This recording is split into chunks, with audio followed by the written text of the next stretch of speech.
Part 1, Sunrise on the Mountain. The sun had not yet risen behind the distant mountains when I woke up in a small wooden house deep in the valley. This had been my routine for the past 20 years, ever since I started building my empire from a small plot of land inherited from my grandfather. With a cup of hot coffee in hand, I stepped out onto the porch, breathing in the fresh morning air and watching the thin mist cover the field stretching to the horizon. My farm, or more precisely, my empire, spanned thousands of hectares. Locals often joked that I owned the whole district, but few knew that it was true. After years of saving, smart investing, and a little luck from the discovered mineral deposits, I had quietly bought up almost all the land in the district. Not because of ambition for power, but simply because I want to protect the nature here, where I was born and raised, from unsustainable development projects. Despite owning a huge area of land, I still live simply in a wooden house built by my grandfather. I hire people to manage different areas of the farm, but the main road leading to the center, where I live, is always kept private and quiet. That is why what happened that morning shocked me. The loud sound of engines broke the peaceful atmosphere of the morning. I put down my cup of coffee, frowning as I looked into the distance. Through the thin mist, I could see the silhouettes of large machines approaching the road leading to the main farm. 3 bright yellow bulldozers were slowly approaching, leaving deep ruts on the dirt road that I often walked every morning. I hurried down the stairs, full of doubts. No projects are approved by me in this area, and certainly no one is allowed to bring heavy equipment onto the main farm property without prior notice. As I approached, 3 bulldozers had stopped, blocking the road. From the first of them, a tall man stepped out. He wore an expensive plaid shirt, jeans, and a cowboy hat, an outfit that looked out of place in the rural setting and even more outlandish next to the heavy construction machinery. "Good morning," the man called out, his voice confident and slightly arrogant. "Are you the manager here? I need to see the owner." I moved closer, my hands still in my pockets. My simple work clothes and old wide-brimmed hat must have made me look like an ordinary laborer. "I am the owner," I replied, my voice calm.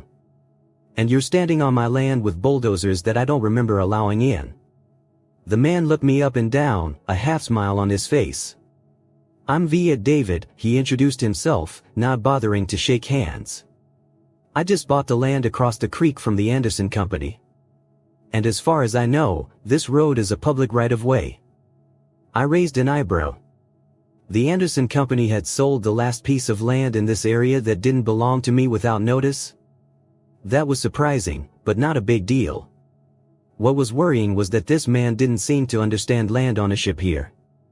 "I'm afraid you're misinformed," I said, keeping my voice calm. "This road is my private property, not a public right-of-way. And even if you had the right-of-way, bringing 3 bulldozers in without permission is completely unacceptable." VIET David laughed loudly, the sound echoing in the quiet morning air. "Listen, man," he said, his voice a little mocking. "I spent millions on that land, and I plan to build a luxury resort. I did my research, and this road is the only way to get materials onto my property. Legally, I have access." I shook my head slightly. "You should check your papers, Mr. David. There are no rights of way for that land through this road. If Anderson told you that, they're being deliberately misleading." "I don't have time for this game," VIET David said impatiently. "This is a multi-million-dollar project, and I'm not going to let a little dirt road get in the way. I'll pay for the temporary use of this road, or even buy it if I have to. Everything has a price, right?" A greedy glint flashed in his eyes as he said the last sentence. This was not the first time I had encountered such people who believed that money could buy everything, including respect and power. "I'm afraid you're misunderstanding the situation, Mr. David," I said, starting to feel uncomfortable. "This road is not for sale, and I do not allow your vehicles to pass through. I suggest you go back and find another route for your project." VIET David stared at me, disbelieving. "You're just the manager," he insisted. "I want to talk to the real owner. The one with the authority to make decisions." "As I said, I'm the owner," I repeated. "And I'm asking you to move these vehicles off my land immediately." VIET David shook his head, a wry smile appearing on his face. He turned back to the drivers, gesturing to them. Brothers, clear this road. We have work to do.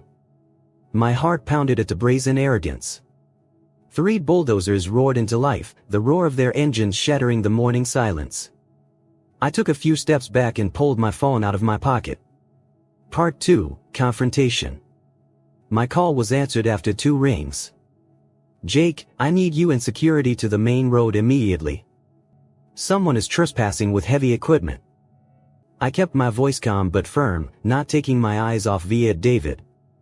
The man seemed to find amusement in the situation. You called security? What are they going to do, chase away bulldozers with wooden sticks? He laughed. I didn't respond to the sarcasm, instead I made another call. Sheriff Morgan, I need backup at the main farm. Someone is trespassing and refusing to leave. VIET David clasped his hands behind his back, watching me with an amused expression. You know, I've met a lot of people like you in my life. People guarding their little gates, thinking they have some power. But in the end, development always wins. Progress can't be stopped. This isn't about power, David, I replied. This is about ownership and respect. You're breaking the law. The law? He sneered. The law can always be interpreted. And with my team of lawyers, I can assure you it will be interpreted in my favor. The sound of approaching cars made us turn. 2 SUVs were approaching quickly, kicking up dust behind their wheels. My security team had arrived. Jake, the ranch's head of security, stepped out of the first car, along with 4 other officers. All were dressed in professional uniforms, unarmed but commanding. From the second car emerged Sheriff Morgan, a middle-aged man with a silver beard and a piercing gaze behind steel-rimmed glasses. What's the matter, Mr. Liu? The sheriff asked as he approached us. Before I could answer, VIET David interjected. It's just a little misunderstanding, Chief. I'm VIET David, the new owner of the property across the creek. I'm trying to move equipment across this road to start my construction project. Chief Morgan looked from David to me. Mr. Liu, would you like to explain the situation? This man brought 3 bulldozers onto my private property without permission, I said. He claims to have access to this road, but that's not true. This is my private property, not a public right-of-way. VIET David pulled a stack of papers from his expensive leather briefcase. I have all the papers here, Chief. Anderson has assured me that there is access to this road. Chief Morgan took the papers, skimming them carefully. After a few minutes, he looked up, his face solemn. Mr. David, I don't see any provision for the right-of-way across Mr. Liu's land in these documents. In fact, the boundary of the land you purchased does not border this road. The confidence on VIET David's face wavered a little. That's impossible. Anderson has assured. I think you should check with Anderson and his legal team, the sheriff interrupted. But right now, you're trespassing on private land. I must ask you to move these vehicles immediately. VIET David looked around, assessing the situation.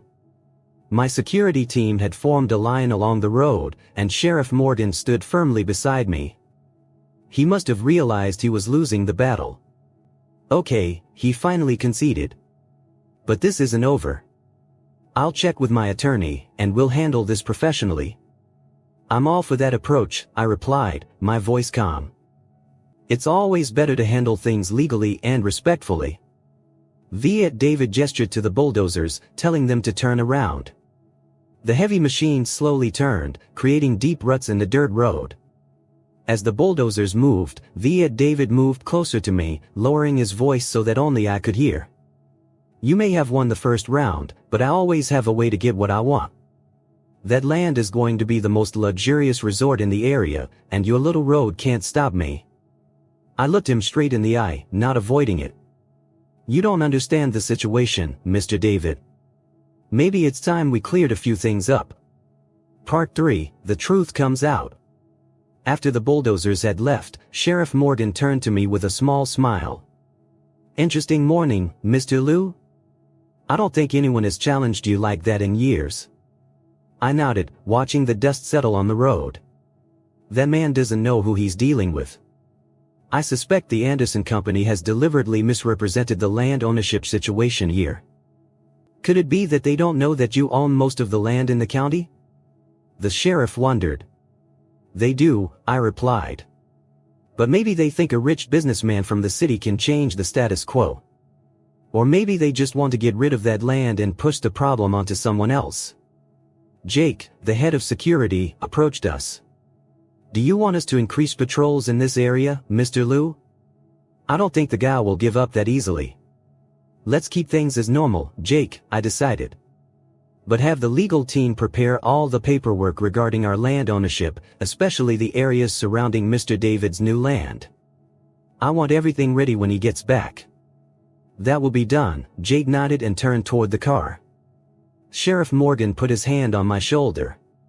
You know, Lou, sometimes I think you should be more open about your land ownership. It might avoid situations like this. I smiled slightly. And lose the peace I have? No, Morgan. I like my simple life. If everyone knew how much land I own, I wouldn't have a minute of peace. The sheriff nodded in agreement. I understand. But this Mr. David doesn't seem like the type to give up easily. You better be prepared. I'm always ready, I replied. After the sheriff and his security team left, I returned to my cabin. My coffee had gone cold, but my mind was churning with thoughts about the situation that had just occurred. VIET David was not the first person to try to change this valley to his liking, and he probably wouldn't be the last. I picked up the phone and called Sarah, my longtime attorney. Sarah, we have a new situation to deal with. 3 days after the confrontation on the farm road, I was sitting in my office, reviewing financial reports when Jake knocked on the door. Mr. Liu, there's a car coming toward the house. A Mercedes-Benz S-Class. I think it might be our returning guest. I put the papers aside and stood up. Thank you, Jake. I'll go meet him. Do you want me to stay? No need, I shook my head. I think this will be a more civilized conversation. Jake nodded and left, leaving me alone to prepare for the meeting ahead. I took a stack of papers from my desk drawer, the one Sarah had prepared for me, and stepped out onto the porch.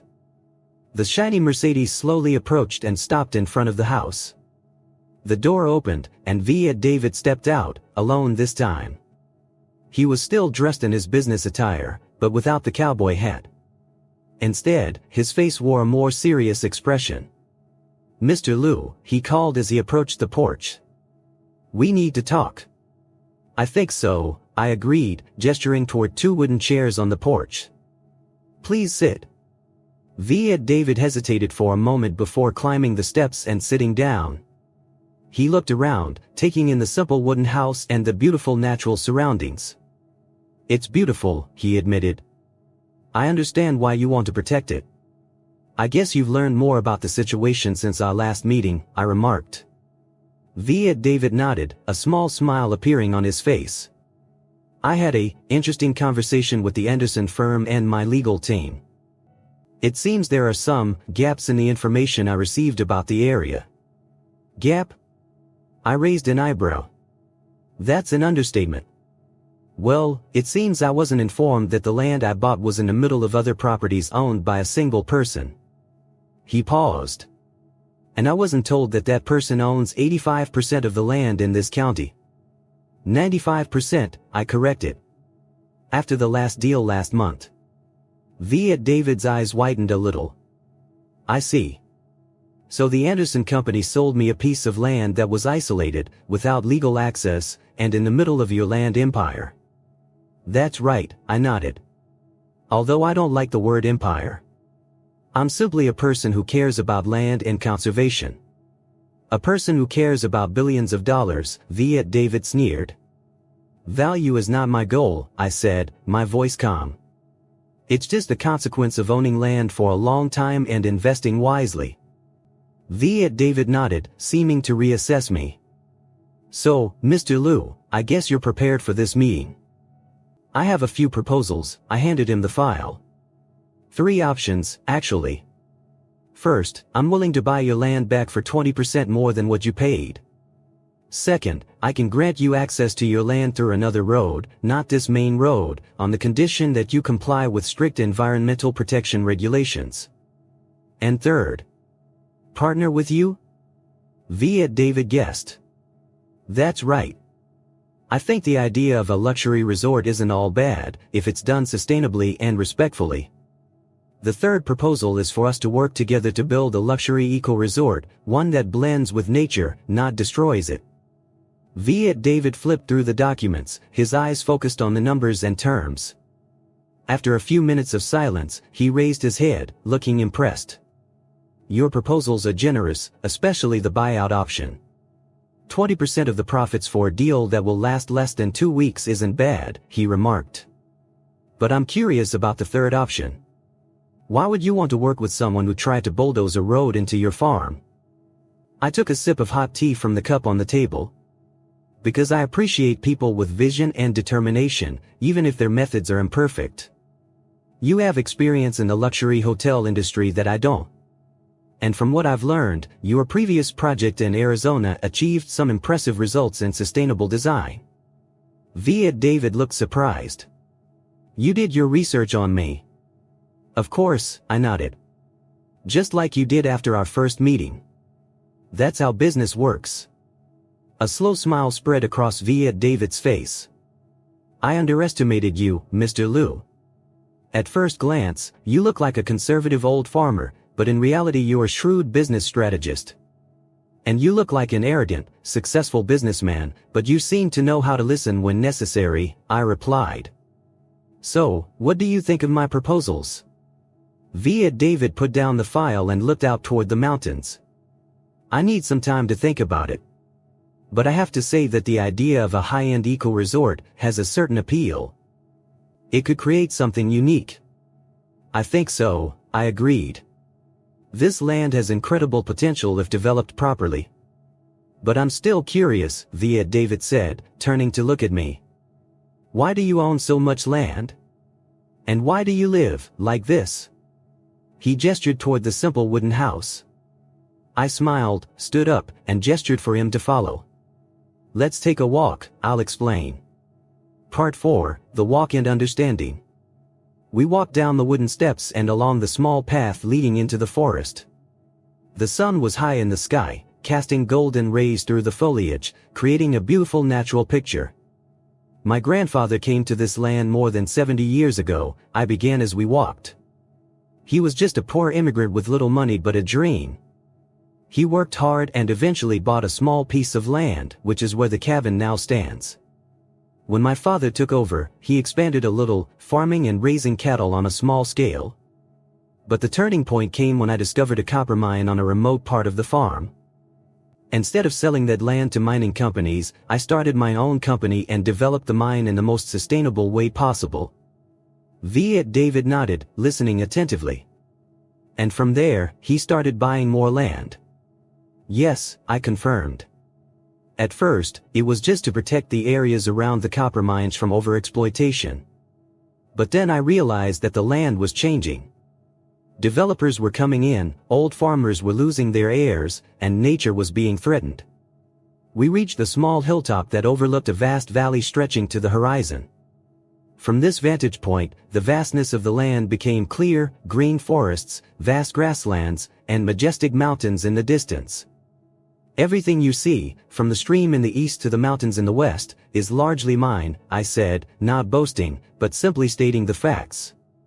Not because I want power or wealth, but because I want to protect it. Preserve its beauty. Keep it from becoming an endless chain of resorts, golf courses, and luxury residences. So you're an environmentalist, VIET David remarked, a hint of surprise in his voice. I'm a realist, I replied. I'm not against development. I just believe in responsible development. That's why I live simply in an old log house. It's a reminder of where I came from and the values I want to uphold. VIET David was silent for a moment, as if lost in thought. Finally, he asked, and what do you plan to do with all this land in the future? When you're gone? I've set up a trust, I explained. Most of it will be turned into a nature reserve, with some areas earmarked for sustainable agriculture and controlled development. I have a dedicated team of people who will continue the work after I'm gone."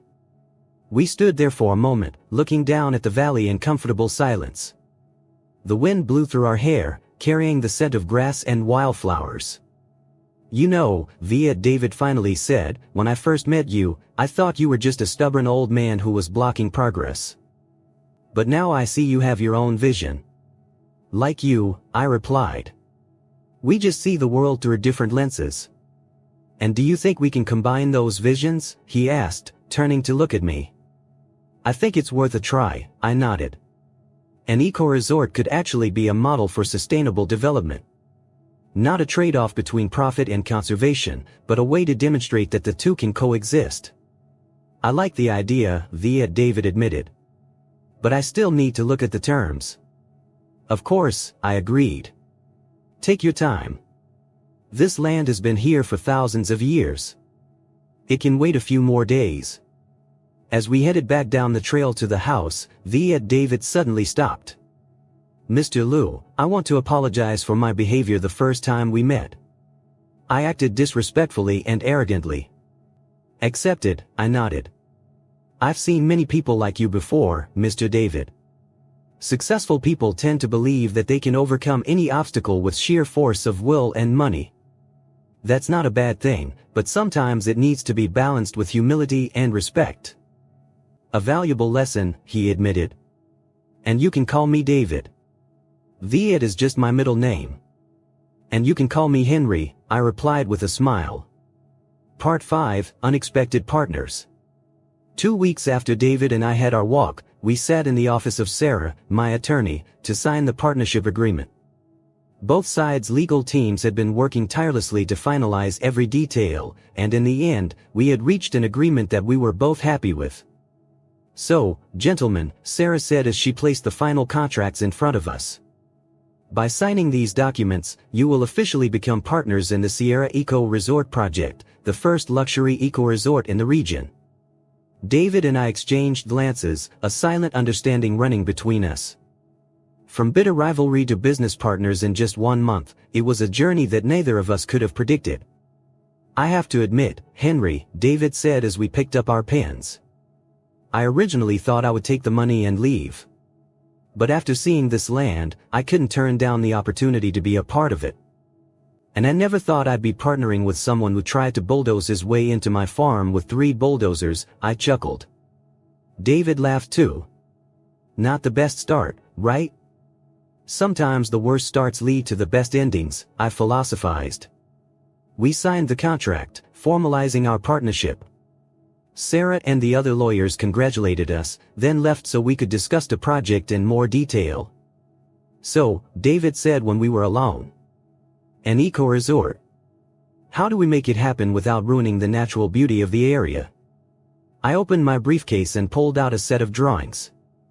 I've been working with some of the leading architects on sustainable design. Here are some of the initial ideas. David studied the drawings, his eyes lighting up as he flipped through the pages. Buildings designed to blend into the landscape, using local materials, small-scale solar and hydroelectric systems, organic gardens that feed the restaurants. "This is more than just an eco-resort, Henry. This is a whole new vision of luxury travel." "That's just the beginning," I admitted. "I want to hear what you think. You're an expert in the luxury hotel industry." "I think we can take it to the next level," David said, excitement clear in his voice. "Creating luxury isn't about being extravagant, it's about offering unique and meaningful experiences.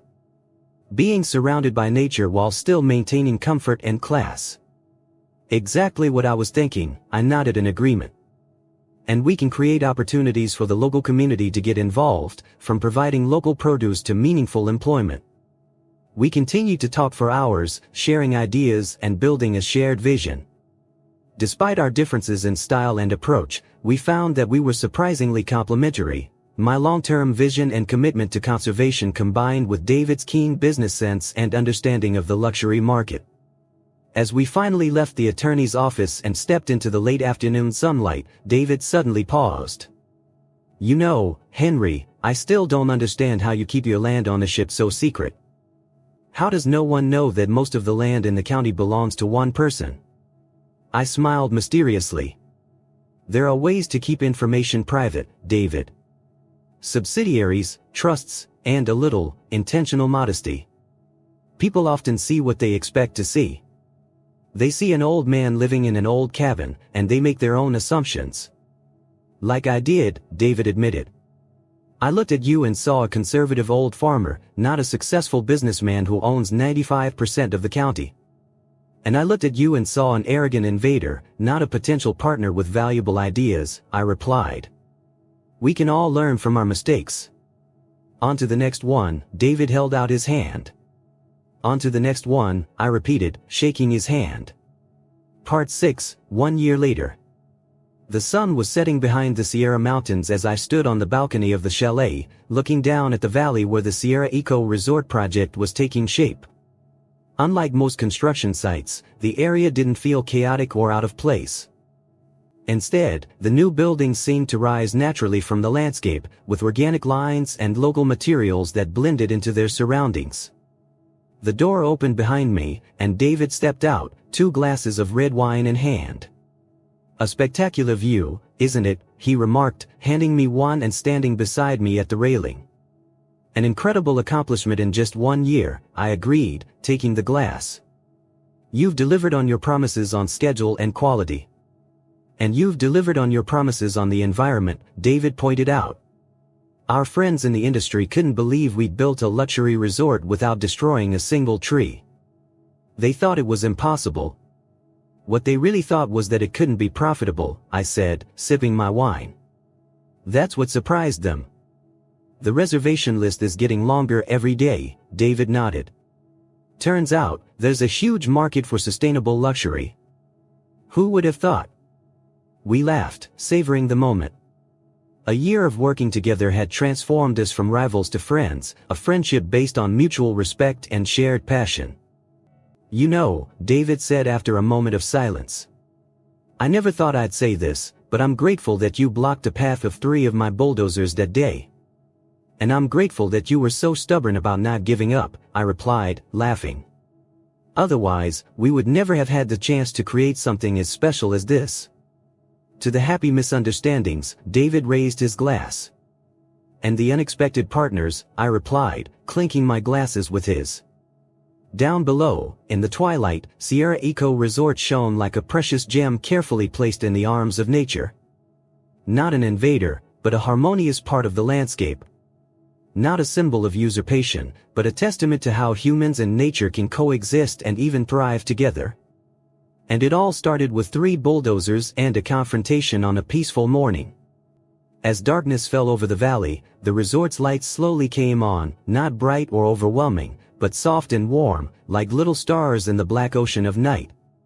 I looked down at my empire, no, our empire now, and felt a deep sense of pride, not just in what we had built, but in how we had built it. Did you ever imagine that life could change so quickly? David asked, his voice quiet. Life is full of surprises, I replied. The art is knowing when to fight, and when to open your arms. A good philosophy to live by, David agreed with a nod. We stood there until the first stars appeared in the sky, 2 men from different worlds, with different backgrounds and different styles, but now connected by a common vision and a mutual respect that had been built over time, trials and shared successes. It's fascinating to think that it all started with a misunderstanding, 3 bulldozers, and 1 man who didn't know he was challenging the master of the entire district. Conclusion. The story of VIET David and me spread throughout the region like a modern legend, the story of how 2 potential enemies became partners, and how a confrontation led to an extraordinary collaboration. Sierra Eco Resort became a model for sustainable development in the tourism industry, attracting attention from all over the world. Whenever new visitors came to visit, I would tell them the story of the 3 bulldozers and the man who didn't know he was blocking the road to the ranch of the man who owned the entire county. David would often chime in with humorous details from his own perspective, and we would laugh about our naivety and arrogance in those early days. The most important thing we learned, and often shared with those who would listen, was that sometimes the biggest obstacle in our path can become the biggest opportunity if we are wise enough to recognize it, patient enough to explore it, and brave enough to seize it. VIET David was no longer the arrogant man with the cowboy hat and the 3 bulldozers. And I was no longer the mysterious landowner living in isolation. We had become something new, something better than the two of us. We became something new, something better than either of us could have been on our own. My life experience and deep understanding of the land, along with David's modern vision and excellent business acumen, created a symbiotic relationship that neither of us could have predicted. Sometimes, when the weather is nice, we still walk along the road where that first confrontation took place. The ruts from the 3 bulldozers are long gone, but the memory remains a reminder of how misunderstanding can lead to understanding, and how confrontation can turn into cooperation. Did you ever imagine that your life would change because a man brought 3 bulldozers to block the road to your farm? David often asked me with a mischievous smile. And did you ever imagine that the plainly dressed old man you met on the dirt road owned 95% of the land in the county? I would reply, with a laugh. Our story has become the stuff of legend in the area, told by locals and passed on by word of mouth by resort guests. It is the story of pride and humility, of strength and respect, of how 2 people with different backgrounds and visions can find common ground and create something more beautiful than they could have done alone. 5 years later. The sun was high in the sky as the helicopter touched down on the Sierra Eco Resort landing pad. David and I waited as the rotors slowed, the wind blowing through our silver hair. A group of people emerged from the helicopter, leading experts in sustainability and ecotourism from around the world. They had come to visit and learn from our success, to bring those lessons to their projects in far-flung lands. Welcome to Sierra Eco Resort, David and I greeted them together. We are excited to share our story with you. An hour later, we were sitting in a conference room made entirely of recycled wood and glass, overlooking a beautiful valley. David and I stood before the group, telling them about our journey. It all started with a confrontation, I began. One quiet morning, as I was enjoying my coffee on the porch, I heard the engine roaring. David smiled as I recounted the story, occasionally adding details from his own perspective. The guests listened attentively, both fascinated by the story and impressed by the results that were unfolding around them. The most important thing we learned, David concluded, is that sustainable development is not about abandoning progress or rejecting profits. It's about finding balance, a harmonious approach between humans and nature. And about respect, I added. Respect for the land, respect for the local community, and respect for each other, even if we started out as competitors. After the presentation, we took the group on a tour of the resort. From the eco-villas nestled in the woods, to the outdoor fitness center, to the restaurant serving dishes using local ingredients, to the organic farm that provides fresh fruits and vegetables every day, every aspect of Sierra Eco Resort reflects our commitment to sustainability and responsible luxury. We employ over 200 local people, David explains as we walk through the spice garden, and train them not only in service skills, but also in sustainable farming and conservation. We also donate 20% of our profits to a local conservation fund, I add, ensuring that this land will be protected for future generations. As the tour concludes, we take our guests to a small hilltop, the same spot where David and I stood 5 years ago, where I shared with him my vision for the land. This is where it really started, I told the group. Where we realized that, despite our differences, we could work together for a common goal. And this is where we're going to expand, David announced, surprising me. We've just completed plans for the Sierra Eco Institute, a research and training center for sustainable development and ecotourism. A place where people from all over the world can come to learn and share knowledge. I looked at David with surprise and pride. This was the perfect next step I had never thought of, not just creating a sustainable resort, but creating a knowledge center to spread the lessons we'd learned. How long have you been keeping this secret? I asked quietly. Almost a year, he whispered back with a mischievous smile. I learned from the best about keeping secrets, you know. I laughed, patting him on the shoulder. And you learned that lesson well. As the group returned to the resort, David and I lingered a moment on the hilltop, overlooking the vast valley we called home. "You know, Henry," David said, his voice quiet. "I've built many projects in my life, but this is the one I'm most proud of." "Me too," I admitted. "Not for its financial success, but for what it represents, a different way of being on this earth, a more respectful, more harmonious way." "And it all started because I was too stubborn to listen," David chuckled. "With 3 bulldozers and a lot of arrogance. Sometimes we need collisions to shatter our assumptions," I philosophized. "To see the world and each other in a new way." We stood in silence for a moment, feeling the cool wind in our hair and listening to the birds singing in the woods. It was a perfect moment, a moment unimaginable 5 years ago when we'd been facing each other on the dirt road. "Do you think you'll ever sell your land?" David finally asked, a question he hadn't asked in 5 years. "Never," I shook my head. "But I'll leave it to those who will care for it, who understand its true value." "And Sierra Eco Resort?" David asked. "It's our shared legacy," I smiled.